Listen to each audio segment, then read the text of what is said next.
that time again to spend another 30 minutes with Skip E Lowe and his talented guests. On the distaff side, we have an actress who, despite her numerous roles in the various entertainment media, has her initials etched indelibly on the role of Anne Frank, which she created for the original Broadway production. And there is a curious irony to this. Anne Frank died in a Nazi concentration camp, and the actress who brought it to life on the stage bears the initials SS. I refer to the charming Susan Strasberg. Our other guest's initials readily bring to mind a military policeman or member of parliament. However, in his many roles as rebellious and anti-establishment young men, he has often found himself running afoul of the law. For that matter, he even broke a law as the father of us all. I speak of none other than Michael Parks. And now, here's your man of the half hour, who, as a talk show host, recently asked his doctor to inoculate him against foot and mouth disease, the inimitable Skip E Lowe. Well, good evening, ladies and gentlemen. Welcome to Looking at Hollywood. We have a very, very Hollywood show for you today. I want you to sit back and relax because I want you to meet one of America's great actresses, Miss Susan Strasberg. How are you, darling? Thank you. Well, from what you said, I guess I'm Hollywood. You are Hollywood and New York. But you do live in Hollywood now, don't you? I've lived in Hollywood or in California on and off really for about 25 years. So, I think I'm the oldest new face in town. What's new and exciting in Susan Strasberg's life right now?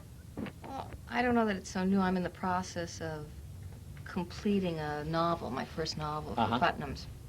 It's taken me about 3 years. I think it's probably the most challenging and difficult thing that I've ever done, but I love it. It's not a roman à clé. It's not about me.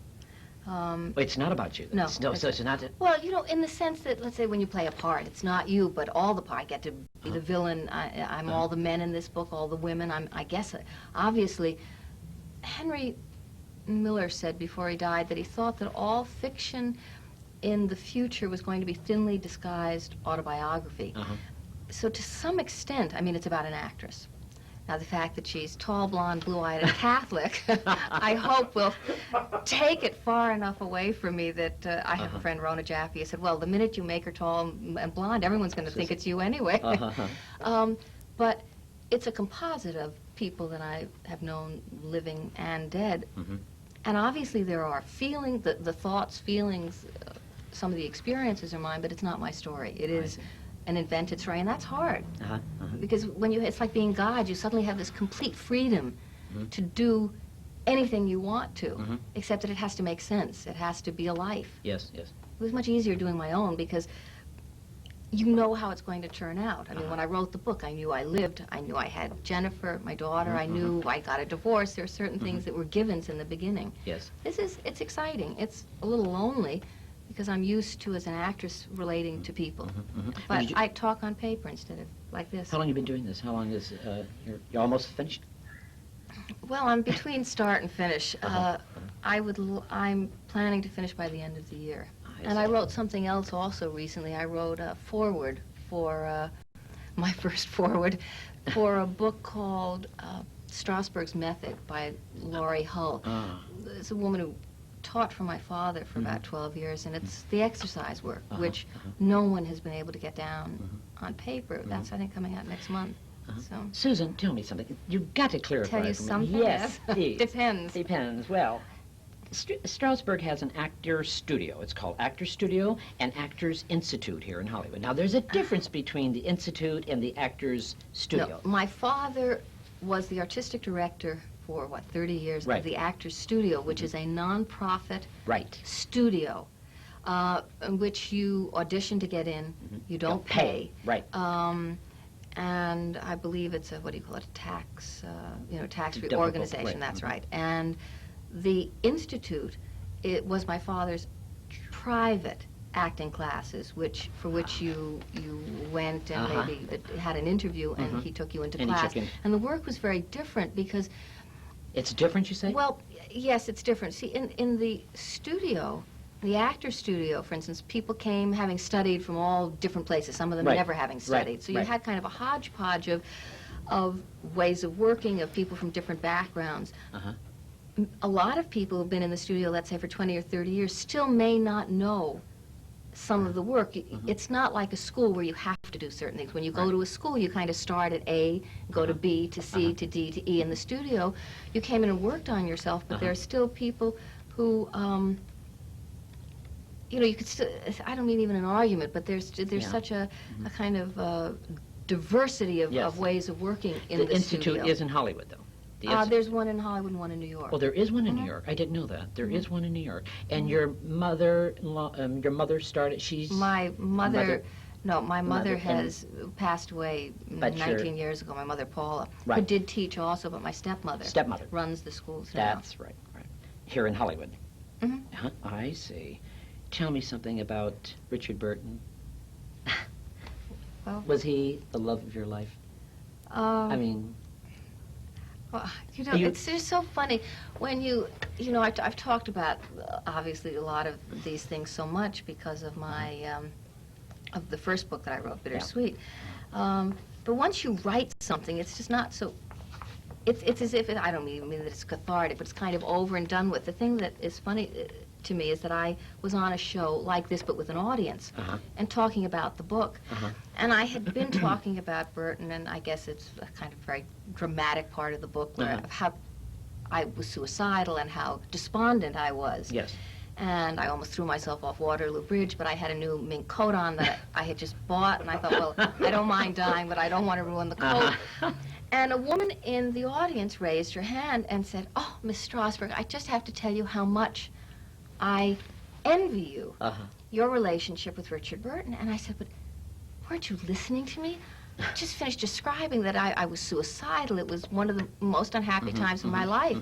And she said, "Oh, better to be miserable over Richard Burton than over my husband." So I see. Anyway, he was a wonderful actor. He was. And there aren't many actors like him. He had enormous temperament. He did.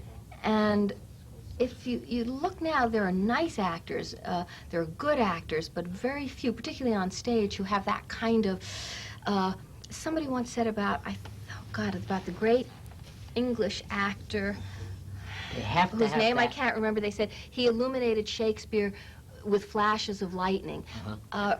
Richard, when he was good, had that kind of temperament that he could illuminate things. And see, I think that a lot of actors.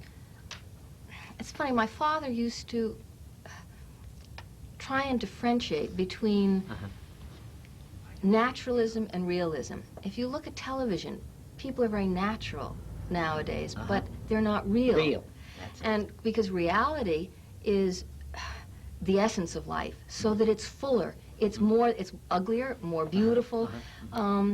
Natural is, I can go stand on the street corner and watch people be natural, and Yes. somehow it seems to me there was a confusion with that, and I don't know whether that came about because of the whole method and misunderstanding of what that meant, but so that actors, let's say, like, well, Pacino has it too on stage. Brando. Brando, who, you know, you think they're real, they're natural, but they come up with these flashes, which is, they have a kind of danger. You never know what they're going to do. Going to take chances. Yeah. They take chances. And also they take a risk and they dare to be terrible. That's it. That's that. I just want to be I saw good. a singer. I saw a singer last night did the same thing on Who? stage. Some singer here in Hollywood. He did the same thing. I was surprised. Some singer has just killed Just himself. You think he's wonderful, you can't remember his name. Yes, his name is Ellen, and he's just wonderful. Mark Ellen. He's just wonderful. He took chances on that stage last Well, night, you and know- that's what I like about performers. They take chances. Well, it's that Your way. father is method, right? I mean, it's really method, isn't it? I don't know about really method. There is no the method, quote, the method, that doesn't exist. It's, in other words, he taught techniques that he had gotten from Stanislavski and Right. Vatango. I think it's impossible to, you know, the thing is, I remember he used to say to me, you never borrow anything, steal it outright and make it your own. He made his own contribution to that work, but none of the work was for everyone. In other words, there were exercises that I never did Yes, yes. because I didn't need to do them. So it's a little bit like, if it's not broken, don't fix it. Yeah. It is a way of work, and as, let's say, differentiated from English acting, which probably tends to go from the outside in American acting would go from the inside out, but I think it's the method, Yes, yes. whatever that is, Right, which we right. won't go Whatever into, we but say, right. has influenced the younger generation of English actors, because I remember being English? chased You say down English of act- English actors. Peter O'Toole chased my father down the street, oh God, it must be 25 years ago in England. We thought somebody was coming to mug us. This was before muggers, and it was O'Toole who had read something about the method and wanted to. Albert Finney, all those actors have both, but they were fascinated, and it made, I think, a huge difference to that generation that came, the angry young men, John Osborne, all those plays that started coming out of Angry young England. men, you're saying. You were married to an angry young man, weren't you? Christopher Jones. Well, I think probably Was he angry? I would suspect that almost every young man is angry at some point. I think maybe it goes with the territory of adolescence. Where's Christopher Jones? What's happening with his life right now, Susan? Well, you know Christopher, don't you? Yes, I do. But he's in Hollywood. But, I mean, do you see him? I see him not that frequently, but we have a child, Jennifer, so Right. and so we see one another. I think he's a wonderful painter, Yes. and I know he's doing a lot of painting, Uh-huh. which I think he could do professionally if he wanted to. He really He's is. very artistic. Yes, He's very artistic. wonderful. I don't know whether he wants to act or not. He doesn't. He hasn't that feeling anymore. He just lays back slowly, and that's it. He's dying here in Hollywood. Just wants to paint. That's what, like That's you're all right. saying. But you know something? I have another Hollywood great actors I want you to meet. And you probably worked with him in a film. What film was it? You do remember? Michael Parks? I don't remember the name of the film. I was an This- overactive teenage sweat gland. Well, he is... I just remember I wore a blonde the only wig. thing I It was could- terrible. The only thing I can think about Michael Parks, he is the mysterious man of Hollywood. Let's bring him on. Michael Parks, how are you? The mystique of Michael Parks. Yeah, Michael, you should come on with a mask and then Why drop are your you so mask to the camera. mysterious here in Hollywood, Michael? Everyone... Probably because I don't talk that much. If you don't talk, they think, boy, he must know a lot. People don't talk. Don't you know. talk. They also think you're very intelligent. That's usually. it. Yeah. You can do line readings. Yes. Michael, you are writing now, too. Yeah, You're doing we don't want something- to get into that, do we? I No, have to we repeat don't have to everything get she into said. that, no. But Because when... it does get very lonely at times, and I agree with you about Brando. Mm-hmm. I think that he does light up the stage. He On the does. screen. Oh, yes. there's no- Is he one of your and favorite so, actors? and so did Richard. I worked with Richard. You did? What did you And- work? Let's see. What was it called? We shot it 1979. It was Bob Mitchum, Bert and myself, Rod Steiger, Kurt Jurgens. Good cast. Uh-huh, great. And he was funny, what I loved about him. Yes. The reason I've been called an angry young man, you got an angry young man thing. And the reason why you're called that is because they give you 97 roles where you steal hubcaps and I see. shoot at the police and... Hmm. I mean, it's not... People tend to confuse the actor with the part. With the Yeah. part. Then Came Bronson was your television series in 19... Yeah, but he wasn't angry at all. He wasn't. Finally got a chance to show people that I was nice and Uh-huh. could Well, help but the you've old done lady. classical work, haven't you? I know you've done theater Oh, work. yeah, about 50 plays. You're a so- theater actor. Yeah, Michael, started in huh? 53 doing Before you comedy. did your series. Yeah. I see. Uh-huh. And what was your first film, 15 years Michael? before. What was your first motion picture? Do you remember your Uh, first motion picture? First motion picture was Wild Seed. It was a Wild black and white Wild film Seed. that... See, that's how you get a Ah. reputation. The Brando Say he's the producer. wild seed. That's in 1964, wasn't it, Michael? Something like that? 63. 63. Yeah. I was living in Europe at that time, yeah. I remember 23 that. days, 256,000. Uh-huh. Who was in Good that, memory. Michael? The Who? Wild Seed. Do you George remember? Bernard Shaw said something that's so true. The equivalent today would probably be $1 million. But he said if you would keep the non-educational film, that's what we do, Uh-huh. below $25,000. Right. Because it was 1924. Mm. You would soon discover you had an art. That's Ah. true. I see. Yeah. But I do miss the flowers. You just picked these, didn't you? You didn't really buy any. No, we just picked them, Michael. On Budget. Norton Street. Something Michael, wrong with tell the me budget here? something. Yeah. Michael, tell me something. And this is water. Did you study with Lee Strasberg? No. Did you know? Yeah. Did you? Sweet man. I met him through Jennifer Jones, and he said to come and audit one day. Uh-huh. So I went by the class, and it was awful because Gabe Dell was there. It's nothing You know, the personal bleachers- about Gabe. Oh, I love it. No, he's a good friend of mine. It was awful. It was awful. Because Uh-huh. you have to be serious. I didn't want to make fun of anyone. Right. And I'm sitting in these bleachers, and Gabe gets up, and Rip Torn is doing the thing from Richard III, and he's walking in. He said, now's one of our discontent made glorious summer, Yeah. glorious sunny. Or he didn't know what he was doing. And Gabe walks around behind me. The bleachers, a little coffee once. He makes a little coffee behind the bleachers, remember? And he's standing now. He's standing about head level with me back then. He says, Richard the Third. He said, look at it. It's going to be 50 years before he learns how to talk. Look, he's wearing duck boots and a mackinaw. And he was. Ripper just come in from the country, and he was wearing duck boots. And I started to laugh. I had to bite my lip, and I got up and went down. Coffee, got a cup of coffee, and walked way away from it. But better to Awful. be able Here to you go. do that in a private room than a lot of people have to get up and do that on stage, make those. It's kind of nice to have a No, place I'm to not go saying make that. I was just mistakes. saying Gabe's That's what I sense like. of, Yeah. Gabe's sense of humor is a wonder. Bus Riley back in Monty town. clipped about the actor's studio I left. Monty? Yeah, he was drunk. And he came, and one evening they asked him to come by, and he came. And finally he stood up, drunk. Yep. He said, I'm not a method actor, I'm a Baptist, and left. He was drunk. He did a John Barrymore Jr. act. I love it. Tell me about Bus I'm not a Riley method actor, back in I'm a town. Baptist. What's Anne Margaret's? That was your second film, wasn't it? Yeah, the second film. That's not a fun subject to talk about, actually. I'll make it very brief. Yes, Woody go Menz ahead. wrote it, and we shot it, and then they didn't like it. And the image was too bad for Anne Margaret because they had a contract with her for 4 pictures, and she I looked see. like the town tar, which she was supposed to look like. I see. So they said it was bad. She might be doing dancing in the streets next with I lilies see. in her hair. So they rewrote, and we had to reshoot, and they ruined the picture. Inge took his name off. I see. I didn't He know did. Yeah, they actually sent me changes. Uh-huh. And told me they were bills. Well, Universal. if you don't want to talk about that, let's talk about the Bible. You were the first one who did a nude scene. Didn't you do a nude scene in that? Well, PG. Well, it was... Stormy weather used to be I dancing. remember the Bible had fig leaves. Yes, fig leaves. Yes. I Tell mean, me after the about the first Bible, scene. Michael, with John Huston. What kind of a... Oh, John Huston. Tell me about that man. Well, John's Machiavellian soul. He can be very description. cruel. He can be very cruel. Did you read White Hunter, Black Heart? No, Mhm, yes. no, I haven't. Peter Vertel. Yes, right. I Little haven't. Carr's Wonderful, old yeah. man, yeah. Yeah. Then you'll know about John. I John. don't want to spend a lot of time with John, but John's can be sadistic. He can be awful. He can be Yeah, sadistic. you don't see it. Women don't see it. Women love it. Uh-huh. I'll tell you what we did.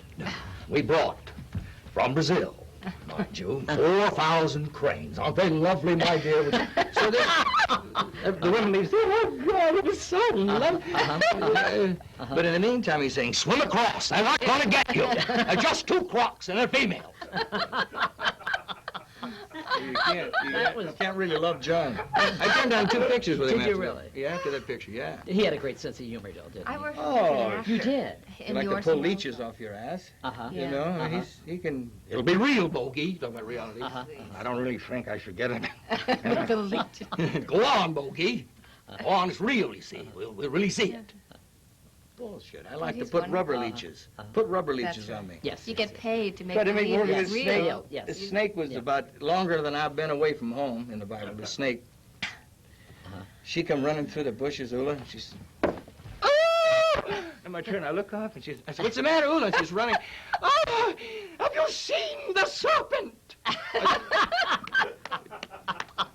So I said, "I'm not working with it." He said, "What?" And threw me in the I said, "No." So I convinced him to use this ballet dancer in the Italian company to do the snake, and we painted like a snake, and it was wonderful. Peppino Tuna said, "Beautiful, beautiful," because he had all the colors dancing off him. So I had a ballet dancer. Because I said, "I'm not working with that."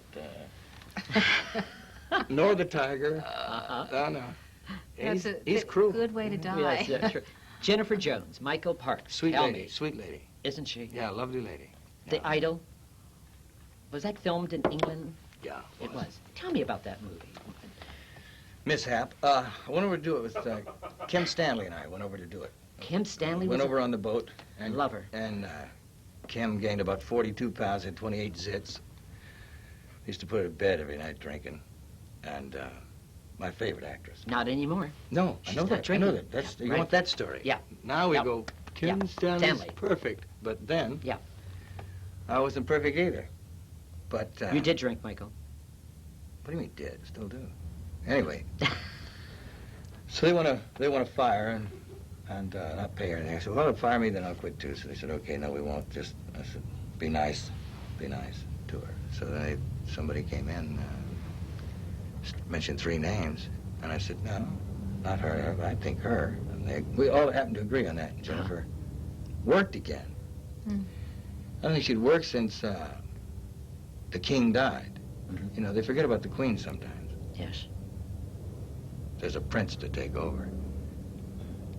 And she had that white elephant up on the hill, and nobody would use her. Uh-huh. She's a wonderful lady, beautiful lady. Special, very special. She's a special lady. Jennifer she's come Jones through a is lot, a yes. marvelous lady. Yes, she is. And I've She loved does some things of for her the work. Mento, doesn't she? Right now, she helps the mental. She's in a campaign of mental health. Oh, she does a lot of things. She's marvelous, marvelous. She won't. You know that Kobe thing. That Married to Norton Robert Simon. Stanwyck Married was to Norton getting. Simon, you got to be half secretary. you know. Robert Stanwyck was up for. For Kobe. She's going to be doing the Kobe. Mm-hmm.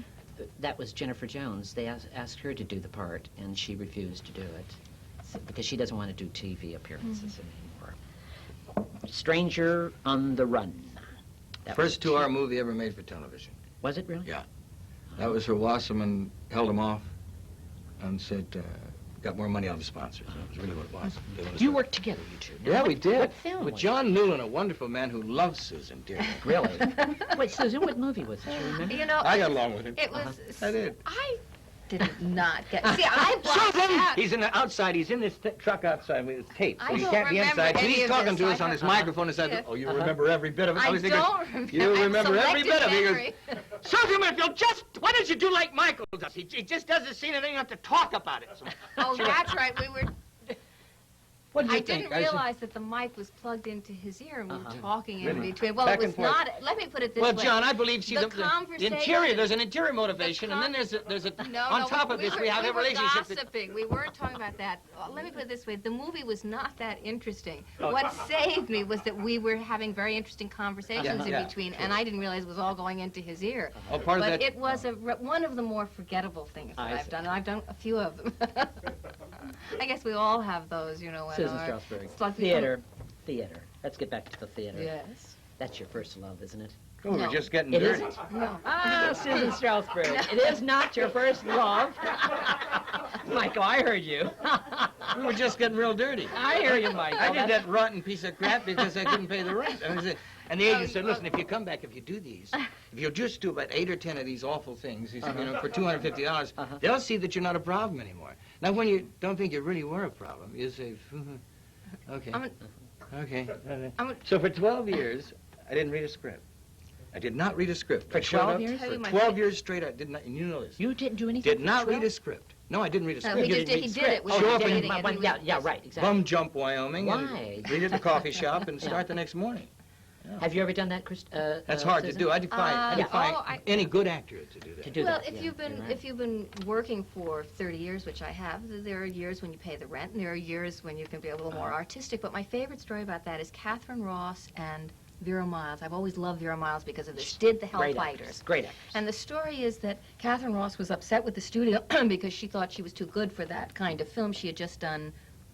Butch Cassidy. No, the one before that, The Graduate. Graduate. So they got to Universal made Vera and Catherine go to England to publicize the picture. And apparently, Catherine said some not very nice things. Vera gets off the plane and they say, Miss Miles, do you have any comment? Catherine Ross says this is the worst piece of crap she's ever done. And Vera Miles said, well, it's not the worst piece of crap I've ever done. What up? Every now and then I remember that. Lee Marvin paid the best compliment to me I ever had. He said to me one night in a bar, having a lot of fun, he went, sometimes he goes into hand gestures. Yeah. You know, When he's drinking? When he forgets When he's the drinking? words. Oh, okay. But he's fine now. He's fine now. He is? Anyway, you go like this. Everybody's an Tear A&A the now. book. Tear the book. He said, I've loved you and all your junk. I said, the best compliment I ever had. It was. That is. Well, no subtle. You're really That's wonderful. You don't lovely. get good enough Lovely. parts. That is a great It's compliment. true. I I laughed love it. so hard, too. I I've laughed loved so you. hard. Oh. My Kim brother- Stanley, tell me about you two. You know Kim Stanley Bell. Tell me about her. I love her. Oh, she's a she's- great. What? She's one of the great American Raw actors. nerve. I don't know Kim personally. I haven't worked with her. I saw her on stage in the early days, and I think she and Jerry Page certainly are the finest yeah, actresses that right. I've seen. But I don't really know Yeah. Kim. He knows her, so he can. Went through a devastating loss of a husband. She did. Hurt her badly, yeah. Yeah. for a long time. Really, That's what made her drink. really was Yeah. in love. Yeah. I mean, I didn't know. That's She part of teaches it. acting here in Hard to Hollywood. do She's break. wonderful. People tend to Boy, think yeah. that, She's just a wonderful lady. I just love her, and she goes to AA now, and she's on the meetings, and she doesn't drink. She's wonderful. And Well, you know what I Half think? of I'll tell you, one time I was Hollywood at is a, I was today. at a, half Which of is Hollywood terrific. is. Which Yes, is it is terrific. great. I think that is I was great. at 20th Yes, you're one right. time, not too long ago, and that was when Alan Jr. and Jay Cannon were over there. And there's a guy came up complaining about the drinker on the picture, the drunk. And he was talking about a certain actor, Lee Marvin, the back. Right. I said, well, you know what, you guys, you make all those millions of dollars off of them. Uh-huh. Every year, you make millions of dollars over the years in pictures. If I were you, I'd find out what the hell he's drinking and send him a case. If you can do it, as long as you can do it. Burton, for one, as you well know. Richard would be having his cups, and then and they say, we need to do another shot. Uh-huh. Boom. Fortunately, he was better when he wasn't drinking. Well, yes, but he could get it. He could get Amazing. a facsimile of it, but I think particularly yeah. on camera it hurt him more than somehow because the distance on stage, somehow the stage could take the excesses. But on stage. except that what you would see when he wasn't drinking was the terror. Yes. Was the feeling and the terror that he, because maybe the way of work that he didn't allow for that, so he didn't know what to do with it. Yes. And you have to put it somewhere. In other words, if you think about it, that you're constantly, as an actor, calling up ghosts and demons. And Yes. there's a story that I think is about actors, too. It was that a little boy was looking at a man who was hitting a stone in, like, Renaissance time. And he said, Signor, why are you hitting that stone? And Michelangelo said, because there's an angel inside that wants to come out. Well, actors are constantly chipping away at themselves to bring out all these angels and demons. Well, when you bring them up, what do you do with them? Then they're there. You've conjured them up. It's not so easy to rub the magic lantern and say, back inside. Like, I'm not a computer. Don't come back until the next part. Yes. So, Susan, you know the time has gone up. Michael, God, you guys are a great guest. Really, one of my best. A great I guest. mean, great. Vaccinated with a phonograph. in the ear. Love you. Michael, you were wonderful. Oh, yeah. Thank you, Michael Parks. And well, thank you, Skip. Thank you. for having And me. that was a rare TV experience. Thank you. No, thanks. Susan, thank you. You're very My lovely. pleasure. Thank you. Ladies and gentlemen, this is Skip E Lowe. We've really been looking at Hollywood today. Thank you.